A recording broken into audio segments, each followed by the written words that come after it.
नमस्कार, मैं हूं आपके साथ प्रगति और आप देख रहे हैं टोटल टीवी। खबरों की शुरुआत करेंगे बड़ी खबर के साथ, जहां संसद सत्र को लेकर रणनीति बनाने में केंद्र सरकार जुटी हुई है। दरअसल 24 जून से 3 जुलाई तक 18वीं लोकसभा का सत्र चलेगा। कल रक्षा मंत्री राजनाथ सिंह के आवास पर अहम बैठक हुई है। संसद सत्र पर रणनीति को लेकर चर्चा की गई है। स्पीकर और डिप्टी स्पीकर पद को लेकर भी चर्चा हुई है। लोकसभा स्पीकर पद अपने पास ही रखेगी बीजेपी। इसके अलावा एनडीए के सहयोगी दल को डिप्टी स्पीकर का पद मिल सकता है। 18वीं लोकसभा का पहला सत्र 24 जून से शुरू होगा और इस बीच अहम बैठक भी हुई है। आपको बता दें कि एनडीए के सहयोगी दल को डिप्टी स्पीकर का पद दिया जा सकता है। हालांकि लोकसभा स्पीकर का पद बीजेपी अपने पास ही रखेगी और जो अहम बैठक हुई इसमें स्पीकर और डिप्टी स्पीकर के पद को लेकर चर्चा की गई। संसद सत्र पर रणनीति को लेकर भी चर्चा की गई है। कल रक्षा मंत्री राजनाथ सिंह के आवास पर अहम बैठक बुलाई गई थी, जिसमें संसद सत्र पर रणनीति को लेकर चर्चा की गई। इसके अलावा लोकसभा स्पीकर पद और डिप्टी स्पीकर पद को लेकर भी चर्चा की गई। एनडीए के सहयोगी दल के पास स्पीकर पद की जिम्मेदारी जा सकती है। 18वीं लोकसभा का पहला सत्र 24 जून से चूंकि शुरू होने वाला है, उसको लेकर के रणनीति बनाई जा रही है। संसद सत्र को लेकर रणनीति बनाने में जुटी हुई है केंद्र सरकार।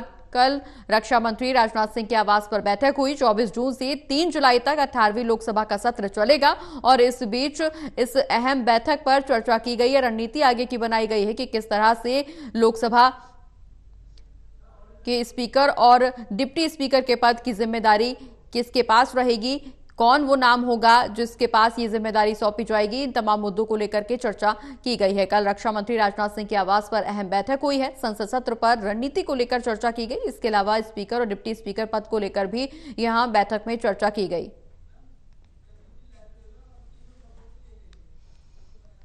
तो 24 जून से 3 जुलाई तक लोकसभा का सत्र रहेगा और इसको लेकर के अहम बैठक बुलाई गई। कल रक्षा मंत्री राजनाथ सिंह के आवास पर तमाम मुद्दों को लेकर के चर्चा की गई। और ज्यादा जानकारी के लिए हमारे साथ हमारे एसोसिएट एडिटर प्रदीप कुमार जो लाइव जुड़े हुए हैं। प्रदीप जी, 24 जून से 3 जुलाई तक 18वीं लोकसभा का सत्र चलेगा और इस बीच कल रक्षा मंत्री राजनाथ सिंह के आवास पर जो बैठक हुई है उसमें कई अहम मुद्दों को लेकर चर्चा की गई। सबसे ज्यादा मुद्दा जो अभी फिलहाल गरमाया हुआ है वो है स्पीकर और डिप्टी स्पीकर के पद को लेकर के। किन नामों पर चर्चा की गई, किस नाम पर मोहर लग सकती है? देखिए, बिल्कुल रणनीति बनाने में जुटी हुई है केंद्र सरकार। एनडीए के वरिष्ठ नेता इसमें शामिल रहे हैं। राजनाथ सिंह के आवास पर जो कल देर शाम तक बैठक चली है, इसमें संसद के सत्र की रणनीति को लेकर अहम चर्चा हुई है। खास बात यह कि इसमें एनडीए के जो घटक दल के जो सहयोगी मंत्री हैं वो भी शामिल रही हैं और आगे की रणनीति पर मंथन हुआ है। जानकारी ये मिल रही है कि इसमें डिप्टी स्पीकर और इसके अलावा स्पीकर के पद पर अहम चर्चा हुई है, क्योंकि 26 तारीख को प्रधानमंत्री स्पीकर के नाम का खुलासा सदन में करेंगे, जब मंत्री परिषद का परिचय देने से पहले। क्योंकि पहले 2 दिन शपथ ग्रहण समारोह होना है नवनिर्वाचित सांसदों का और उसके बाद स्पीकर का चुनाव होना है। डिप्टी स्पीकर पर निगाहें लगी है और ये माना जा रहा है कि डिप्टी स्पीकर पद को लेकर विपक्ष ने अपना दावा पेश कर दिया है। परोक्ष रूप से अभी तक उन्होंने सीधे तौर पर कहा है कि अगर डिप्टी स्पीकर इस बार विपक्ष को नहीं मिलता है तब वो स्पीकर पद के लिए भी अपना उम्मीदवार मैदान में उतार सकते हैं। तो सर्वानुमति बनाने की कोशिश सरकार की ओर से देखने को मिली है। जब संसदीय मंत्री किरण रिजिजू ने मुलाकात की थी नेता विपक्ष राज्यसभा में मल्लिकार्जुन खड़गे से, तब एक तस्वीर बनकर उभरी थी कि विपक्ष को साथ लेकर सरकार चलेगी और एक सकारात्मक मैसेज दिया जा रहा है।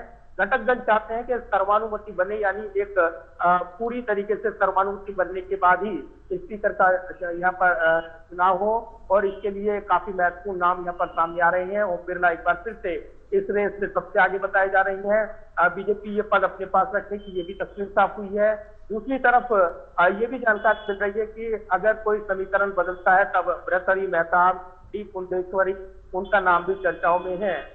इसके अलावा कोई चौंकाने वाला नाम भी आ सकता है। अमूमन जब भी हमने देखा है कि ऐसे संवैधानिक पद पर या व्यक्ति विशेष की नियुक्ति होती है तब ये अधिकार, जबकि ये बताया जा रहा है कि बीजेपी तय करेगी कि स्पीकर कौन हो, तो ये चौंकाने वाला नाम भी सामने आ सकता है। लेकिन अभी तक ये जानकारी मिल रही है कि इस पर कई नामों को लेकर नाम पर मंथन हो चुका है, तय हो चुका है। सरकार ये भी चाहती है कि डिप्टी स्पीकर पद जो सहयोगी घटक दल हैं एनडीए के, उनमें से किसी को मिले।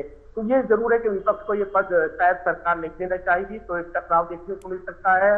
इस बीच राष्ट्रपति के अभिभाषण पर धन्यवाद प्रस्ताव पर चर्चा भी होनी है, जबकि 27 तारीख को राष्ट्रपति का अभिभाषण होगा और उसके बाद दोनों सदनों में प्रधानमंत्री इस राष्ट्रपति अभिभाषण की धन्यवाद प्रस्ताव की चर्चा का जवाब देंगे। तो जो विजन डॉक्यूमेंट है सरकार का, नई सरकार का, वो पेश करेंगी राष्ट्रपति, तो इस पर निगाहें रहेंगी। तो कुल मिलाकर राजनीतिक हलचल बढ़ी हुई है।